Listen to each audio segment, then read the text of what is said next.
Hello, everybody. Welcome to the March 8th, 2024 edition of Lunch with the Mayor. I appreciate you being here with us and excited to answer any questions that you may have along the way, as always.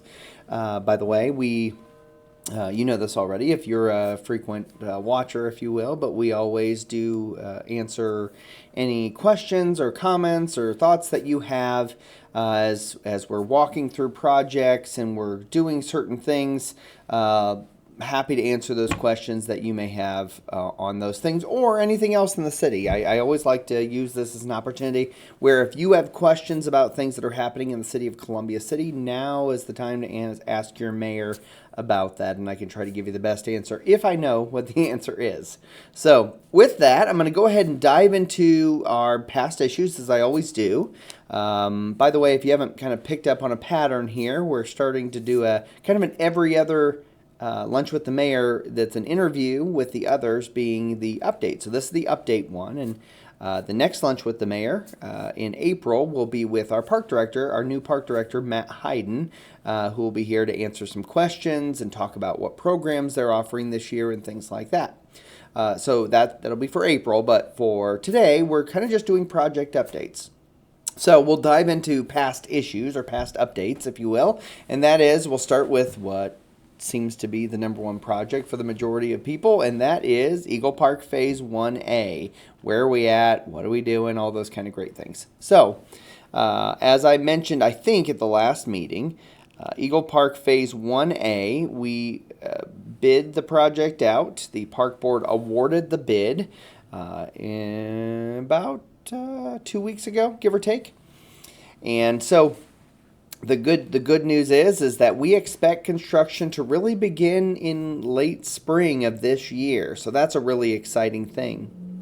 As a reminder, that project involves a new skate park, pickleball courts, I think 4 different pickleball courts there. We're going to have a family swing. It'll be kind of an artistic type swing. It's going to be a really cool, I guess, piece of equipment, if you will, for residents and kids and others, families to enjoy. And then we're also going to do some pavement preservation on the parking lot and the drive, kind of the drive around the Eagle Park property currently. So that's really what Phase 1A is. As a reminder, that is funded in part by a land and water conservation grant by the Department of Natural Resources and through the National Parks Department. So National Park Service. There we go. National Park Service. So we're excited about that, to get that finally underway. You will probably start seeing in the very near future some of the stormwater work that we are actually doing in-house. So you'll start to see some of that happen probably in the very near future as they finish a project right down the road from us here. Maybe I'll touch on that. Let me see if we can find it. So maybe I'll just touch on that real quick while we're at it. So as you may know, if you've been by the South Chauncey Street, Ellsworth Street, Spencer Street type area, you'll know that we've been working on a stormwater project there. If you are a frequent person who watches these, you'll know that the reason for that was because we were finding that sewer smell, or sewage smell, if you will, were coming up through the stormwater vents, stormwater catch basins along the road. So we thought, okay, well, we got some concerns from the neighbors around that, and rightfully so. So we are disconnecting those from that sewer system and connecting it kind of further down to the storm system. So actually it does one of two things, both things actually. One is it will get the sewer smell gone, but number two, and maybe as important, or if not more important, and that is that there'll be less stormwater that'll be going to the sewer plant, which is beneficial for all kinds of things, from a monetary perspective, from a process perspective, etc. So that's what we're doing down here south of Chauncey Street, or South Chauncey Street, at that Ellsworth Spencer-ish area. So the next project I'll talk about is the Next Level Trails project. As a reminder, this is the Blue River Trail extension, and that would go from basically South Lines. Well, so there's 2 phases. I talk about this all the time, but there's 2 phases. There's one phase that two sections, I guess. One that goes from Main Street, where the trail kind of stops right by the Whitley County Consolidated School bus barn. So it stops there, and then it goes to it'll go there, go from there all the way up to Spencer Street, down Chauncey, and connect to kind of the trail extension that we did a couple of years ago. So that's kind of the first portion of the trail project. And then you have the second portion of it, which goes from basically the bench that's on South Line Street all the way down to basically to the school. It cuts over across Line Street behind the county salt barn, kind of goes down toward the river, curves back up across Radio Road, then across the Blue River, through the woods, and connects to where the WCCS trail ends currently. So the nice thing is we'll be connecting really a couple of, let's say, loose ends of our trail on the south side. And really, is there area we could extend to? Absolutely, and in the future we probably will. But this really gives a safe connector for a lot of students that are walking to Columbia City High School every day. Again, doesn't fix the whole problem, but fixes a good portion of it. We anticipate probably within the next month or so, we're going to be going out for bid on that. I think I said last time we're looking at maybe a month to 2 months. I still think we're in that monthish range. Hopefully, we have a couple of boxes to check off still before we can get out to bid, but we do anticipate going to bid very, very soon for that. And I'll also mention, by the way, in that kind of specter, for you to know that we probably will be doing construction on that project through 2025. So don't anticipate or expect that we're going to bid it now and it's going to be done by the end of 24. Because of the length of it, because of the season and the construction schedule and all those kind of things, we fully anticipate this is going to go into and probably through the majority of 2025. So I just want to let you know that obviously when you're crossing what I love to call the unholy triumvirate of challenges, which is a railroad, a state highway, and a river.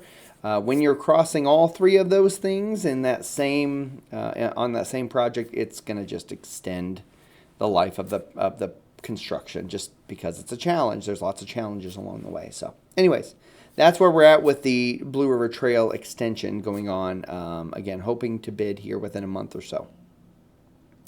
Westgate Phase 2. Again, these are kind of our three major projects we're working on this year. There's lots of other things happening, but these are the three major. So number 3 is Westgate Phase 2. That's Buddale and Lawrence Drive, as well as a little bit of Westgate Avenue on both kind of sides of Lawrence there. It'll probably go from basically the end of where the first phase of Westgate finished and just to a little bit past Lawrence on the west side there. So nevertheless, the bid was awarded at a Board of Works meeting early February, I believe.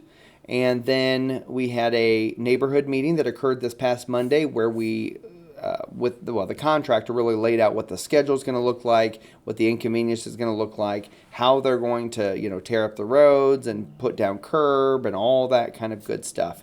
So I say all that to say that we're going to have a lot of construction happening there in the very near future. I think they're planning to start in April. I don't have my papers in front of me here, but we're going to see that very soon. So I tell Westgate residents the best way to get informed about that is we have everything up on a Facebook page that's a Westgate neighborhood. It is exclusive to Westgate residents. So if you don't live in the Westgate subdivision, you don't get included in that page. I'm sorry. But it is specific to that. And it's a good way to get information out. Plus, the contractor will also be communicating when, they can't park in their driveway because of concrete being poured or all that kind of stuff. But again, this is nothing really significantly different than what we did when we did Phase 1 of Westgate. And I'm assuming the same general premise will happen when we do Phase 3 of Westgate, which is tentatively scheduled for 2026. So that's that. Again, the project includes new streets, new curbs, new sidewalks, new drainage. These are residents, the Westgate neighborhood that has been a part of the city since the mid-1990s. and has never had any of those amenities. They paid taxes for 30 years now and have never gotten any of those amenities. So that's why we're putting an emphasis on that, just like we did Wooddale a couple of years, well, probably 5 or 6 years ago now. But in any case. US 30 Pell study, the Planning and Environmental Linkage Study, is continuing as we speak right now. You may remember that I put out a bunch of stuff earlier this year, which talked about the what they call the level 1 assessment, which is basically they go through and they say, okay, for the whole US 30 corridor, what are the kind of treatments of each of the intersections are we going to be suggesting, thinking through, putting together, etc., etc. So once they decide what kind of treatments they're going to actually consider for each of the intersections, for the whole corridor, etc., then they move to level 2. So I should say one more thing, and I said this, I think, at the last meeting, which was this. They have taken off the table a bypass. So the bypass is no longer an option for the basically for Columbia City, for Fort Wayne, for Warsaw, for Plymouth, etc. They've taken that completely off the table. So there will not be a final option that will be bypassing our city, our county, the towns and cities along the way, etc. So I think that's actually a really positive thing from the outset. Local planning group and others have just been very steadfast about if NDOT's going to upgrade US 30, it needs to be on the current route rather than try to take up more farmland, take up wetland, move commerce outside, things like that. So that's good. But anyways, so level 1 assessment kind of said, here's the things we're going to consider and not consider. The level 1 assessment did, again, they negated the bypass, but they did include RCIs, which are called reduced conflict intersections. There's lots of different RCIs, but some of those include J-turns or median U-turns or R-turns. So we're not super thrilled about that part, I'll say, or I'm not super thrilled about that part. But understand why they would take it into consideration. Sometimes it makes sense. It may make sense for other areas along the way, but we really strongly feel like because of the traffic volume, because of the truck volume, because of the safety issues, because of the commerce, it makes sense to move toward a US 30 freeway. Nevertheless, level 2 assessment, which is where they get down to the granular level, we'll look at each of the intersections along US 30. Now, the maps may have 2 intersections on it or something like that because they're congruent with one another, or they bleed into each other, if you will, things like that. But at the end of the day, the point is that level 2 assessment is a much more focused, much more lines on a map type assessment than we've had before. So once we get that information, certainly we're going to be looking at it from a local level, but the public will have plenty of opportunities to give opinions and thoughts about things like that. Now, from the beginning, you've been around for a while, and you have lived in our city for, let's say, more than, 7 years or so, maybe 8 years now. You know that when I first became mayor, there was a plan to redo US 30 with a whole bunch of J-turns, an overpass on 109, and an interchange at 9. And we pushed back pretty significantly on that because we felt like it wasn't the right treatment for our residents. It wasn't the right treatment for our businesses. And really, the J-turns didn't do much to improve the safety outside of there's not T-bones anymore, but there's side swipes, and there's still wrecks, and there's still injuries. So I say all that to say that we put together a US 30 concept document that I've talked about before. You can go to our city website, columbiacity.net, go to the news, and it's under community, go to the news and events tab, and that right there, the third little picture over is Upgrade US 30 Whitley County. That's a great opportunity for you to see kind of what we have considered or thought about. Now, that doesn't hold any weight necessarily with what they're going to do in the future, but trying to conceptualize how we can move people, goods, services, etc., from point A to point B throughout the US 30 corridor in Columbia City and Whitley County was how we kind of came to that concept. So, how the level 2 assessment by the Pell study will compare to that, I don't know the answer to the question. But we do anticipate that level 2 assessment to be out maybe to the public by the end of April. So we're not far away from starting to see actual lines on a paper. Now keep in mind, it's really an experimentation, if you will, by the Pell study to see what works, what doesn't work, to get feedback, etc. But I say that to say we're actually moving forward much quicker than we ever have. The full study is expected to be completed by the end of this year, which is a really positive thing. That means we're going to have some semblance of idea of what the future is going to hold. Now, at the end of the study, and I know I'm droning on about this, so I'm sorry, but stick with me for a moment here. At the end of the study, I do anticipate there's going to be multiple alternatives.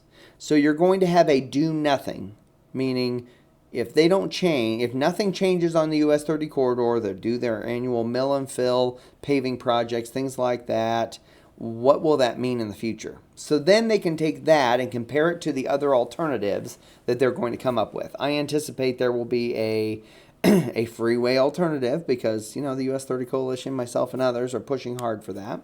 There will be probably a hybrid model.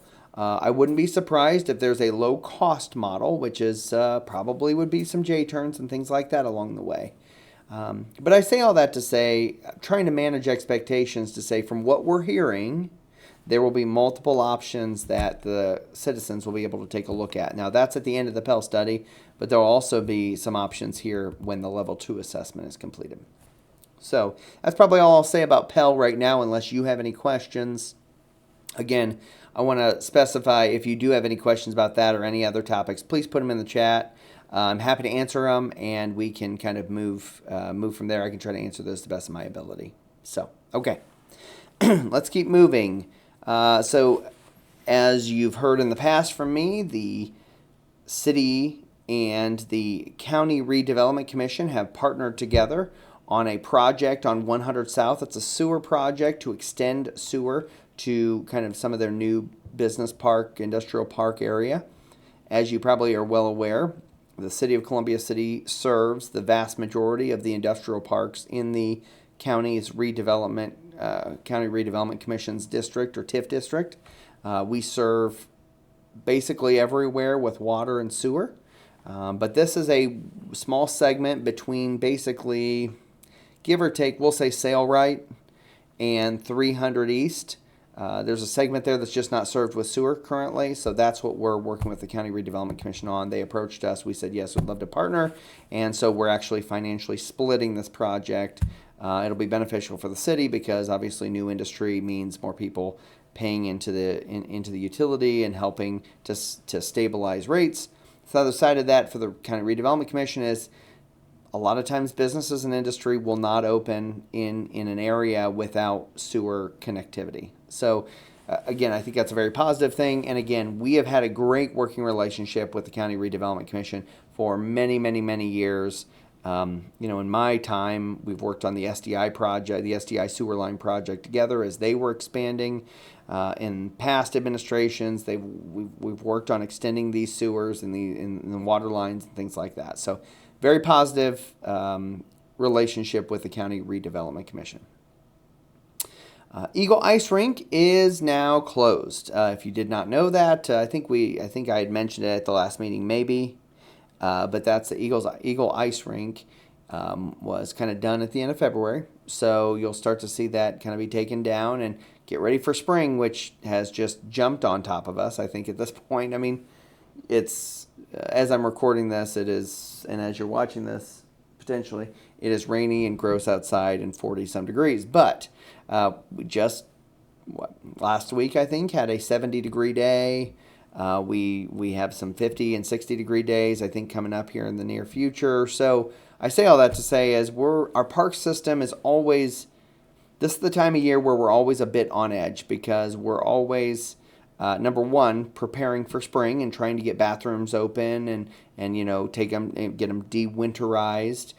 We are getting people all signed up and ready to go, teams matched up and stuff for baseball and softball for our kids. Obviously, we are trying to make sure our parks are being well maintained. When we don't have college and high school students yet, typically those are a lot of our summer staff, as I've mentioned in the past. We may still be hiring summer staff for the parks and the aquatic center and things like that. So I say all that to say we're kind of short on staff right now because everybody's in school. But as soon as colleges start letting out first, then we'll have more staff. And then, of course, when high schoolers let out, then we'll be basically at full summer staff, if you will, I think, at that point, or hopefully close. So Eagle Ice Rink, you'll start to see that ice rink be pulled up and stored. The pickleball courts will be, and they may already be there. I haven't went by recently. Well, I haven't went by and looked recently. But basketball courts, things like that. So kind of a cool thing that we are already transitioning towards spring. And I think the last thing, it's a recap of past issues, is the rave notification system. So I talked about this last time, and I want to continue to really push it because I think it provides a lot of opportunity for residents to be able to get updates on all kinds of things, whether it's utility billing, whether it's baseball, softball things, whether it's the aquatic center is full, street closures, this Lunch with the Mayor program's coming up, or State of the City address is being posted, or all those kind of things. And there's a wide range of choices, and you don't have to select everyone. I will tell you up front that if you select any one, whatever one or more that you select, you are automatically signed up for emergency alerts. So again, we don't use that very often, but that would be, hey, we need to evacuate this area of town, or we need to focus on, or I don't know. We have I don't know. I'm thinking of some emergency type things. We have an active shooter, God forbid, those kind of things. So anyways, whatever you sign up for, you'll also get those emergency alerts. But you can really craft what you want to see. If you want to see meeting minutes or you want to know when the meetings are for Arts Commission or Tree Board or Park Board or City Council, Board of Works, etc., you can sign up for all those things. So I want to encourage you to go to our city website, columbiacity.net. There's information on there. While I'm talking here, I'm going to take a look, make sure it's on the front page. I'm pretty sure it is. Oops, that's not where I wanted to go. But yes, it's on the front page. If you go right under the pictures, there's something that says Rave Notification System, and there is a link there. You can click through and get all the information, sign up for whatever updates you want to know, and those are all text. You don't have to have Facebook or anything like that. Great system. Let's see. A couple of weeks ago, we were on vacation, and I was in our hotel room, and I got a notification from Rave that said that there was I think it was a street closure. And so I was like, oh, hey, our system's working, which is great. So we're doing that again. We're pushing more and more things out so that the public is more and more aware. As you are very well aware, part of the reason we started Lunch with the Mayor, part of the reason we started to videotape all of our Board of Works City Council meetings, the reason why we're going to start doing Tree Board and Park Board and all those other different boards and commissions is for transparency. And the idea of transparency in regards to Rave is that you can sign up to get alerts about all kinds of different things, so you are in the know. One thing I've heard consistently when we were walking neighborhoods during the campaign, but also at other times, hey, we don't have Facebook, so we don't ever know what's going on. So this is one way in which people can start to know what's going on in the city. So I'll end there, but if you have any questions about Rave, let me know. You can shoot a message to our City of Columbia City page. That's my assistant kind of handles all that, and we can work on that. So let's see what else. Multiple positions. Of course, we reopened the police officer position a little bit. So if you have interest in that, put your information in. There is obviously some restrictions when it comes to age because of the Public Employee Retirement Fund that police officers go into. I'm pretty sure Aquatic Center staff and summer park staff, I think, are still open. I'm not 100% sure on that. You can check that out, talking to our HR director, Beth Igney. I want to talk about trash for a moment here, and that is that trash service is, hopefully I'm not doing anything wrong. Anyways, so trash fees are going up a little bit. I just want to warn you of that.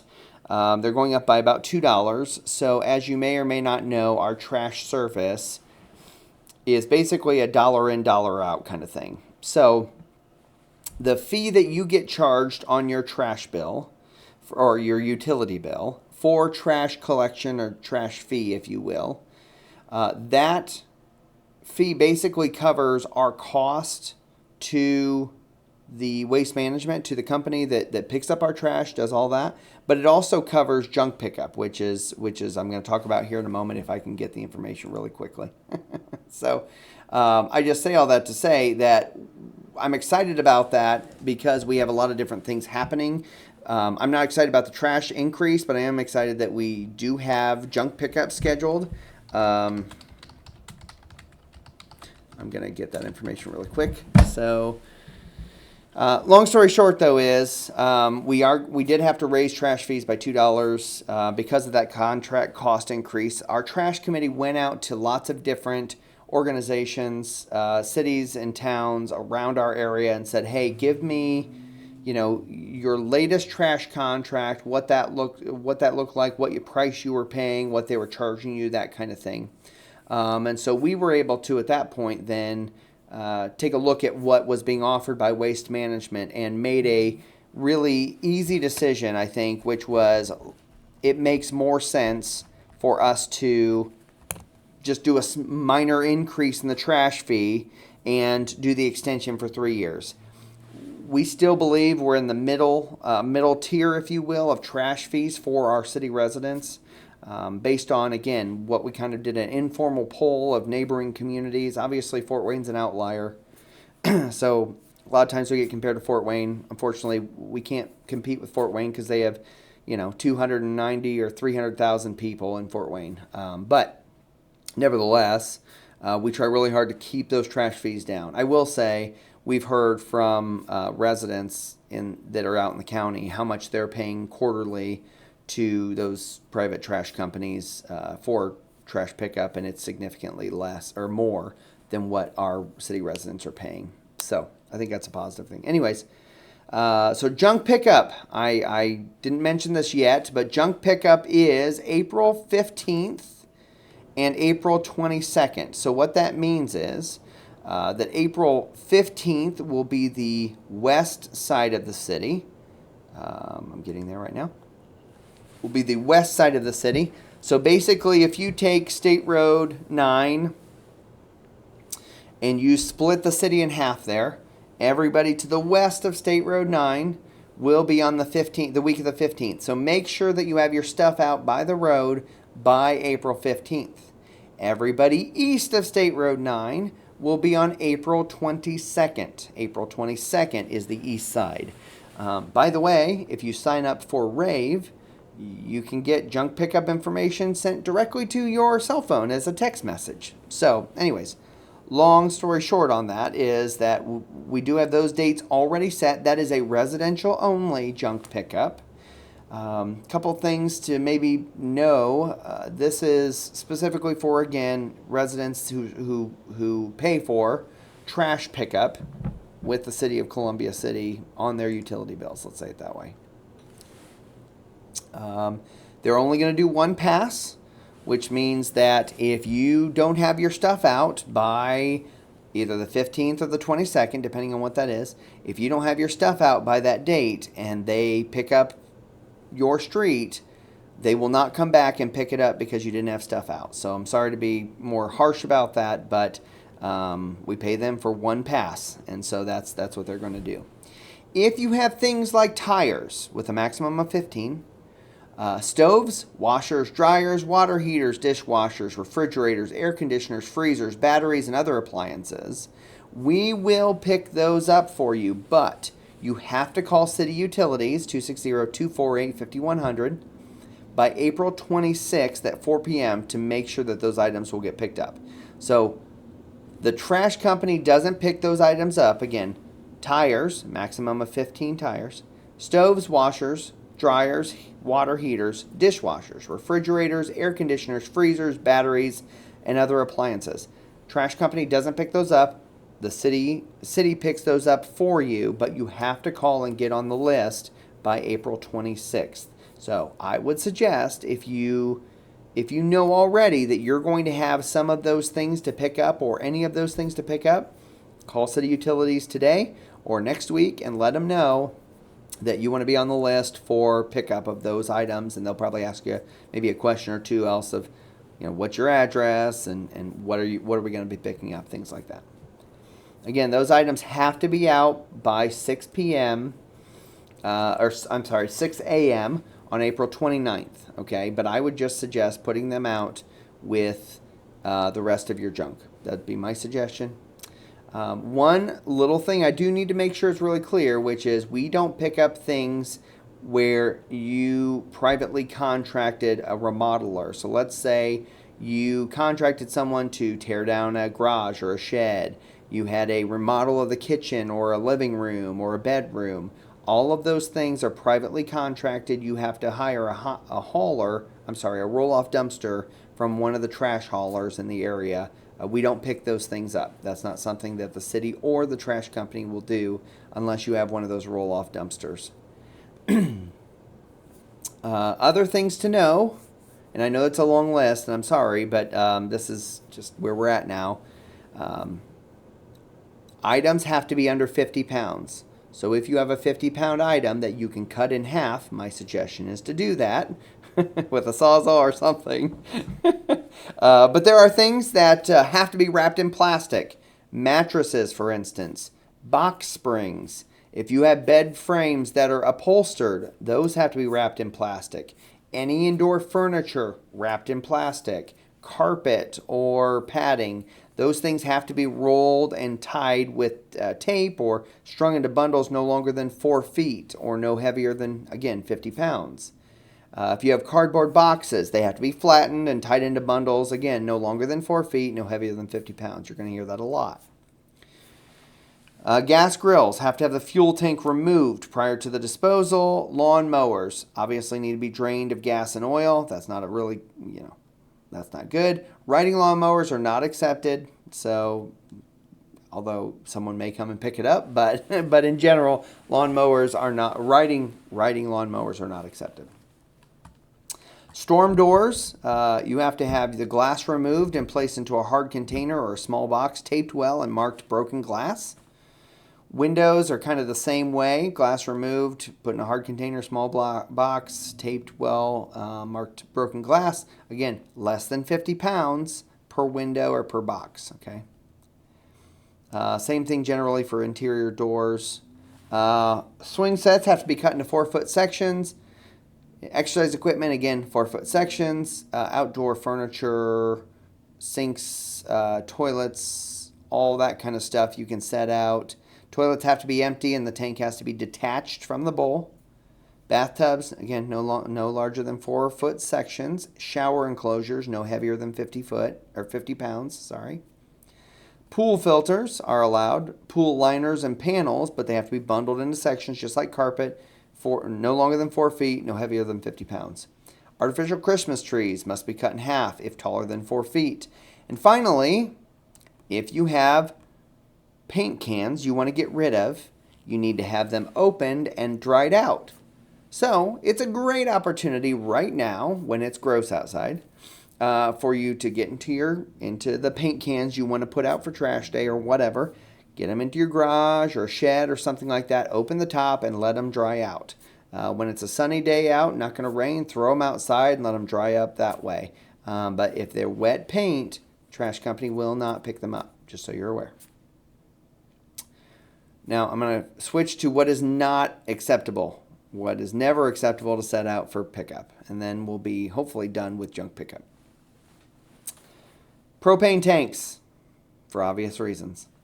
Electronic items, all of those things can be taken to the Whitley County Solid Waste District on South Line Street.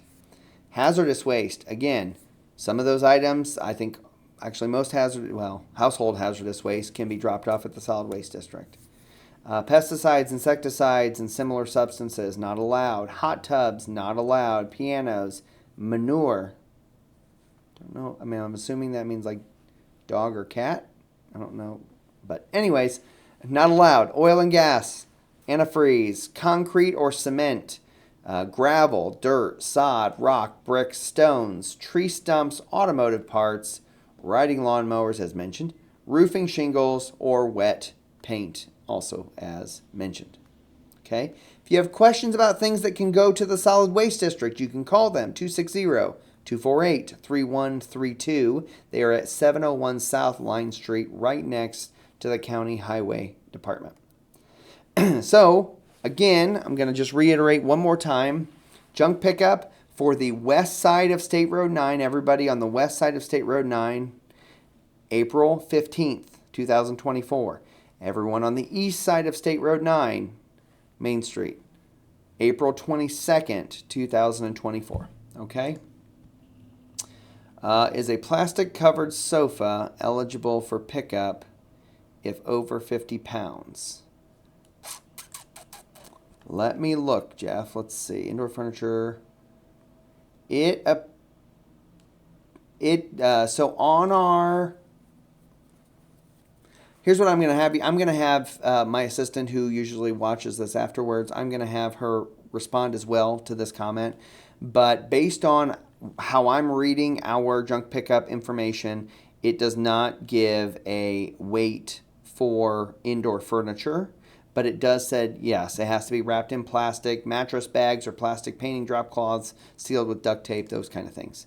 So I will make sure that you get a specific answer, Jeff, to your question, but that's what I'm reading on the information. So hopefully that's helpful in some way, shape, or form. Okay? Okay, any other questions? Shoot them in there. I will try my best to answer them with the limited knowledge that I always tend to have. Okay. Our new newsletter is out for the, spring version of City Scene. You can go to our columbiacity.net page. Again, you can click on the go under Community, under News and Events, and the first tab is the Columbia City Scene. That is our newsletter that we put out for residents and anybody really that wants to read it because it's on the website. But good information to let people know about what's happening. So, good chance scavenger will take anything not allowed if you put it. Then you dressed it the day before. Well, so here's the deal on that, Jeremy. The thing to know about that is that if you put something out that is not acceptable, they just won't pick it up. They will pick up the things that are acceptable, but they won't pick up the things that are not. Yes, there's an opportunity that someone could come along and get it, but I will also tell you that that if it remains out for an extended period of time, our police may give you at least a warning that you need to clear it off because it is considered junk or refuse or those kind of things, which is not allowed to be left out at curbside. Okay. Thanks, Alan. Yep. I'm pretty sure that's the case, but I don't want to tie my answer to it's absolutely the gospel. So, thank you. Okay, limb pickup is also coming. There's a whole bunch of things that are happening because spring is right around the corner. I keep telling my girls at home keep saying that it's spring, and I'm like, no, it's not. It's still March. We can get snow all the way into April. So, but that's okay. We're gonna call it almost spring. I'm gonna say April, May-ish is spring. That's my opinion. But anyways, so limb pickup is coming. It begins the very first week of April, April 1st. This is again for residents only. Really, things haven't changed from previous years. The piles can't exceed a pickup truck size load. So you can have a pickup truck size load of limbs, if you will, that can be picked up. Limbs and branches that are up to 4 inches in diameter, we'll pick them up to that. Anything above that, we don't typically pick those up, depending on the situation. Bushes have to be without roots. We pick those up. And again, it's a service that we provide because, whether it's during the winter time when we get heavy snow and it breaks some branches off, or whether we get some windstorms, things like that, we provide that, I think, all the way into like August or September. So without looking it up, I'm just going to say August or September. So, but here's what we will not pick up. We won't pick up brush from a fence row clearing. So if you got a whole bunch of brush and debris from a fence row, it doesn't really fit the guidelines of our limb pickup. Whole trees. If you have a whole tree or log or limbs that are cut by a contractor, that contractor needs to remove those trees, those logs, those limbs. That is something we do not do, and if it's really clear to us that a contractor cut down a tree or cut down limbs or things like that, we will bypass you. We will not pick those up. So make sure if you get a contractor to cut down a tree that you have them take the debris with them, or you find another way to get rid of it. We don't pick up bushes with roots. It completely messes up our chipper machine, so no bushes with roots still attached. Of course, we don't pick up grass clippings or leaves or any other kind of yard waste or debris. It's a limb pickup program, but you'd be surprised what we find on our piles. So as I always say to people, when you put your limb pile out, just put it out by itself. Don't put anything on top of it. If you have leaves, don't put leaves on it. If you have snow, don't put snow on it. Now, obviously, if it snows on top of it, it is what it is. But I just want to encourage you not to do those things. So, okay, last thing I want to touch on, unless you have other questions, so feel free to shoot questions my way. The last thing, and by the way, if you happen to be watching this on YouTube later, usually we try to get it up to YouTube within a day or so. It may be Monday, depending on how it goes. But if you're watching this on YouTube and you have questions, please go ahead and just message me on Facebook, Mayor Ryan L. Daniel. You can message our City of Columbia City page, or as always, you can email me at rdaniel@columbiacity.net. You can call our office at 260-248-5111. I about gave you the utilities number. You can call them too, 260-248-5100. But anyways, we can give you all that information. So, last thing before we do calendars is there is I wanted to give a recap of a couple of different projects that we're working on that I continue to get questions about. So I thought I'd just mention it real quick. What's going into Advanced Auto Parts, the former Advanced Auto Parts building on Main Street? That is a Dickey's Car Wash. That's why they have everything dug up underground and the sides cut out and all that kind of stuff. That'll be a Dickey's Car Wash. I don't have a projected date of opening there, but they have been working on it for at least a month, probably a month and a half now. So they are moving forward with that. The other project, probably the project I get the most questions about, is Farm Credit Services is building a new building at the right across from, on Connection Way from Culver's. So if you go out Lincoln Way to Connection Way, that area, there is a new building being built there that is Farm Credit Services. Don't ask me what they're going to do with the building at Main and North Street. I don't know at this point in time, but that seems to be the hottest question recently, which is what is being built across from Culver's. And the answer is Farm Credit Services is building a new building. So,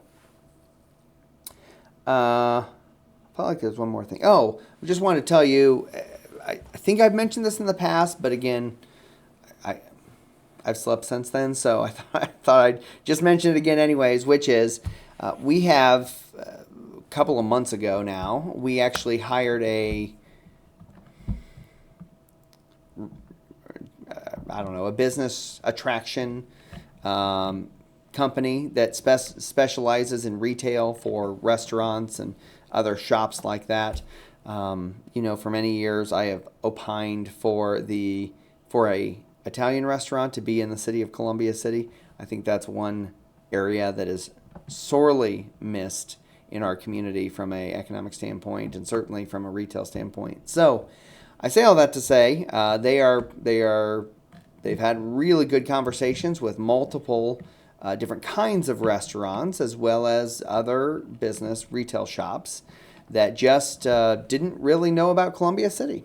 And I think the whole reason why it's valuable to have them on board with us is because they did a really deep dive into the data, into where people are coming from and going to when they shop at our Walmart or they shop at our Arby's or they shop at our CVS or any of the other retail shops that are in Columbia City. And so then they can utilize that data, take it to the retailers and say, you're missing a market here, a market that is starving for more restaurants, excuse the pun, a market that is needing more clothing retailers or needing X, Y, or Z. So I'm really excited to see that continue to develop. We have had a couple of conversations with them up to this point. They did all the data research in the first probably month and a half, and now they have been kind of doing our promotions, if you will, out to these companies that, again, would never have given us a look, but they are now. And so I don't have a whole lot of things to announce at this moment in time.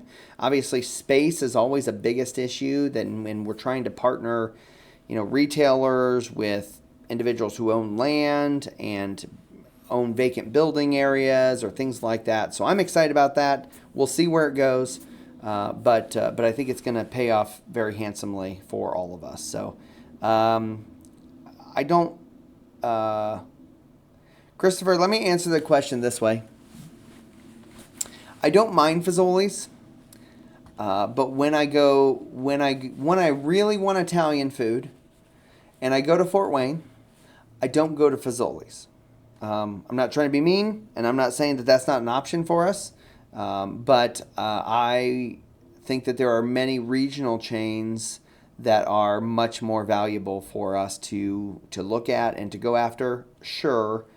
If Fazoli's is an option on the table, sure, we're going to give them a look and we're going to have a conversation with them and all that kind of stuff, right? We need a broad brush of different types of restaurants for our residents and visitors too. So Fazoli's is on, I'll say it's on the radar.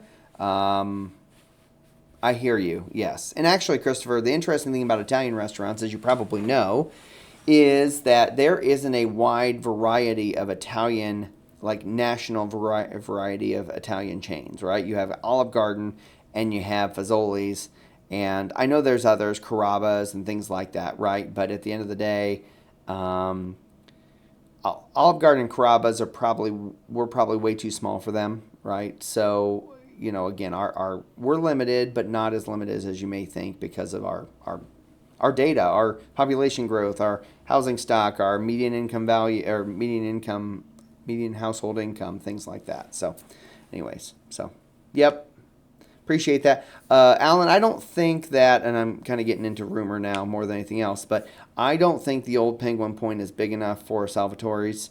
In fact, I don't think the old Penguin Point is really big enough for a whole lot of things outside of maybe another fast food of some sort. I don't know. Again, I'm not trying to lead you down a road of like trying to give you hints. I'm not doing that. But I don't know that there's enough space in the actual building to do that. But I could be wrong. I don't know.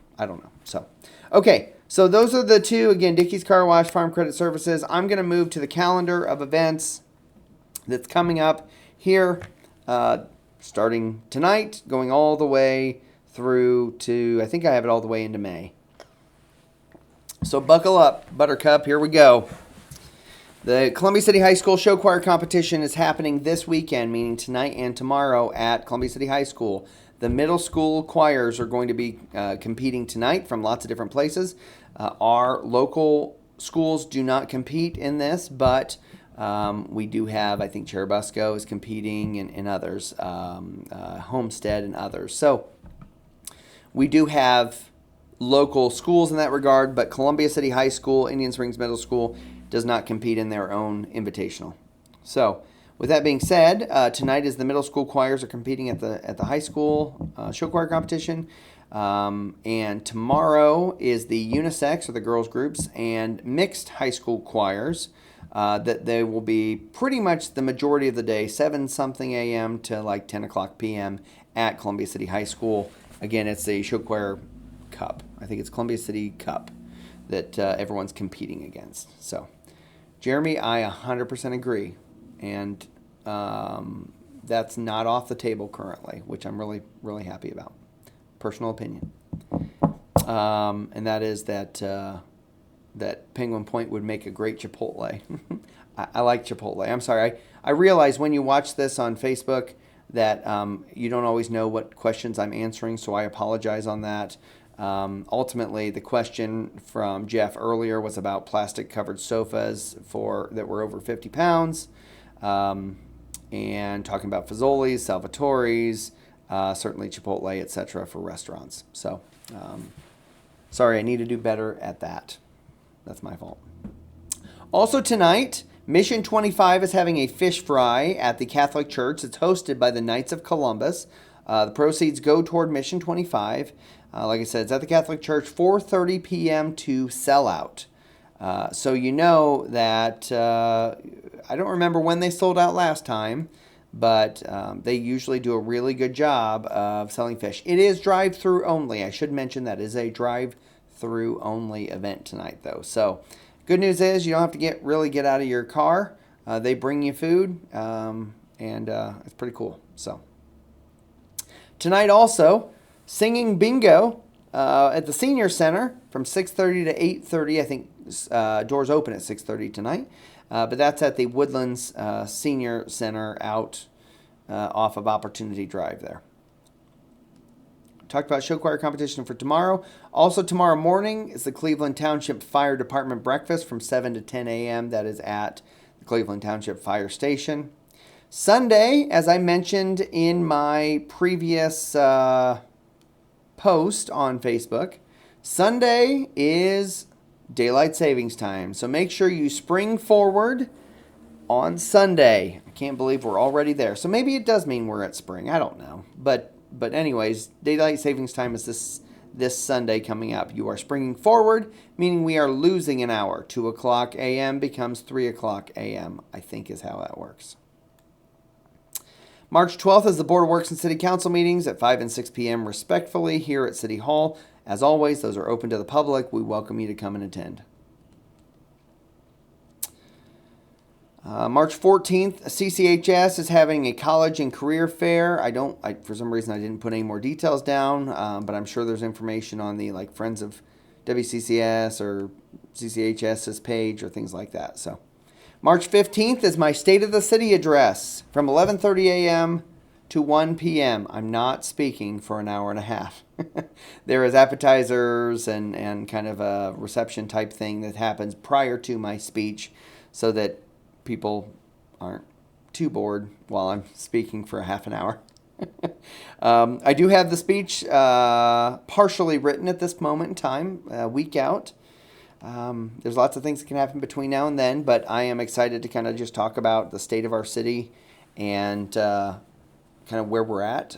That event will be at Peabody Public Library. It is sponsored by the Whitley County Chamber of Commerce and Visitors Center.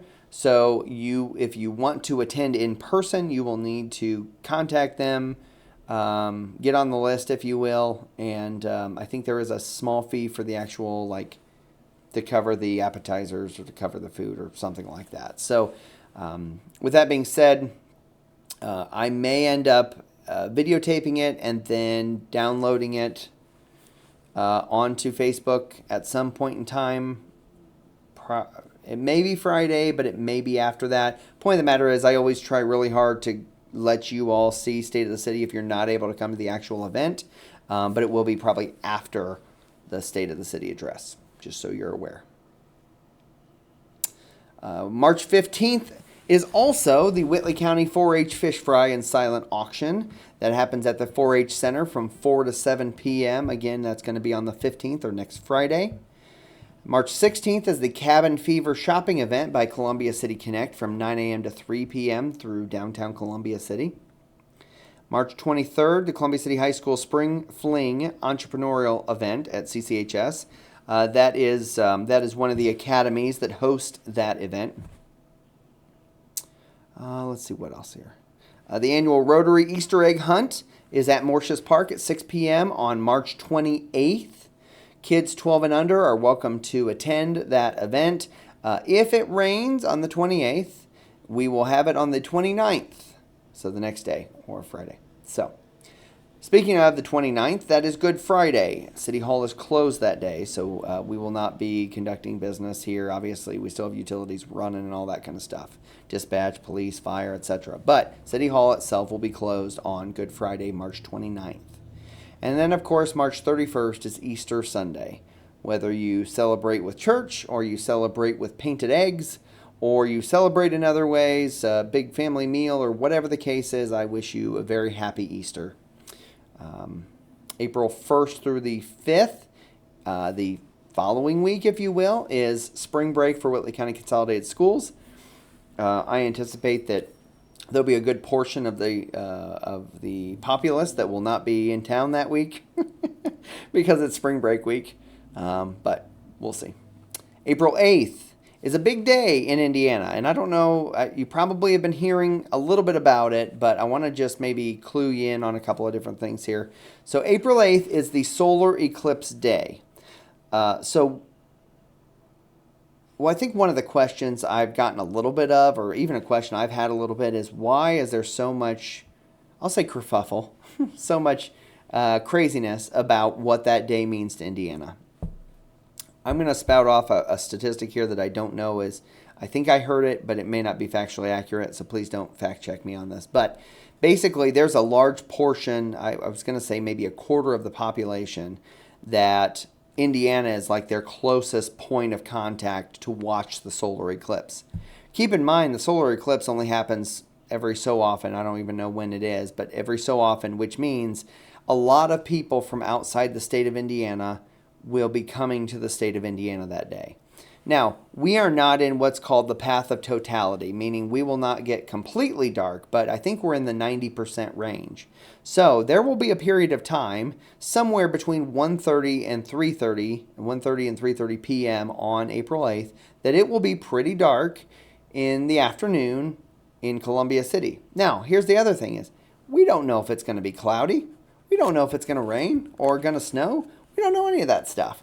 But what we do know is that solar eclipse is going to happen, and it's going, in fact, I think our friends over in a portion of Allen County, but mainly in like Adams County and Wells County, that area, are in the path of totality. So they're going to be getting a lot more people than we are. But the reason why you see things from Department of Homeland Security like make sure you have a full gas tank and make sure you have, just make sure you're prepared effectively, is that we anticipate there'll be a lot of visitors that will come to Indiana and potentially Northeast Indiana along the way. We're not having any special events that I'm aware of here in Columbia City. Again, partially because we're not in the path of totality, but it is going to be a really interesting and unique day in our history to have that solar eclipse. If you have not yet ordered your eclipse glasses, the ones that are shaded and all that kind of stuff, you may want to get on that like now, because I've got to imagine, because it's coming through here and all that kind of stuff, there may be a run on them here as we get about a week or two out from that. So anyways, solar eclipse day is coming up April 8th. The next lunch with the mayor will be that Friday, which is April 12th. Again, as I mentioned, we're going to have special guest, our new park director, Matt Hayden, that will be having question and answer time with him. Learn a little bit about him, what the parks are providing this year, things like that. April 12th is also the Sip and Shop event by Columbia City Connect. That's from 5 to 8 p.m. Here in downtown Columbia City. April 20th is the Whitley County Extension Homemakers Garage Sale at the 4-H Center. April 27th is the Babe Pregnancy and Child Loss Remembrance Walk. That's at Mortius Park. Always a great event.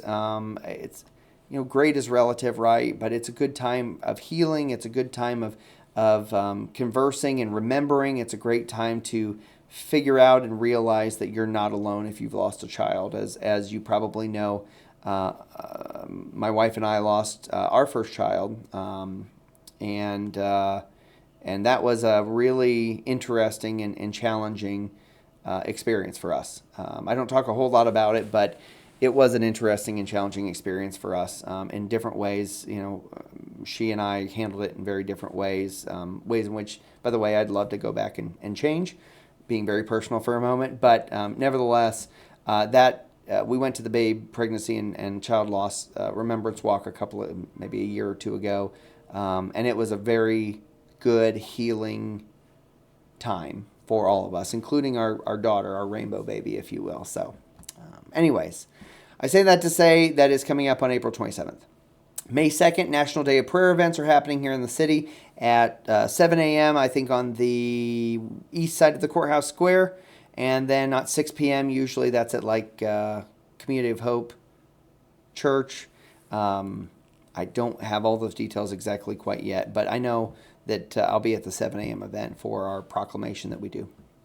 May 3rd is the first Friday, the very first Friday event of 2024.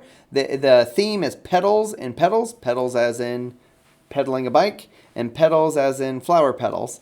So that's coming up on May 3rd, downtown Columbia City, first Friday, 6 to 9 p.m. on that night. May 7th is the primary election day. So if you want to vote in the primary election, either the Republican, the Democrat, or there may be a Libertarian primary coming up, that will be on May 7th from 6 a.m. to 6 p.m. Again, City Hall is closed on Election Day. Lunch with the Mayor will be, again, following that on May 10th. We'll be having that as normal. That will be another update meeting, if you will. May 20th is the Whitley County Veterans Flag Placement. You need to meet at the VFW at 8 a.m. They do need volunteers. You can contact Gary Bird on that. And then on May 27th is the Memorial Day Mile Run. That is sponsored by Running Around Screen Printing. It's kind of I'll say a brother or a sister to the Veterans Day Marathon. And the Running Around Screen Printing and Joanne and Gary and Sam and everybody else that's involved in that do a great job of putting on the Veterans Marathon. They do the same kind of thing with the Memorial Day Mile Run. Speaking of Memorial Day, on that 27th, of course, let me get there real quick. 27th of May, that is Memorial Day. City Hall is closed that day as well, but there will be, the Memorial Day Parade is projected to be at 10:30 a.m. as normal on Memorial Day. Goes from Walnut Street, basically on Van Buren Street, from Walnut Street down to Madison, turns south on Madison and ends at the Green Hill Cemetery. So this is your last chance to post a question in the Facebook chat. If you have a question, let me know that right now. If for some reason I don't get to answer it, or you have a question that comes up later, if you're watching this on Facebook, please, again, email me, rdaniel@columbiacity.net. Feel free to message me at the Mayor Ryan L. Daniel page on Facebook. You can also message our City of Columbia City page. You can call our office, 260-248-5111. Lots of ways to get a hold of us. So I don't see anything else coming up at the moment. So with that, I will say thank you, everybody, for tuning in for Lunch with the Mayor. Again, our next Lunch with the Mayor is scheduled to be on April 12th. So set your calendars at noon. We're excited to host you again there. So thanks, everybody. Have a wonderful rest of the day. Have a great weekend.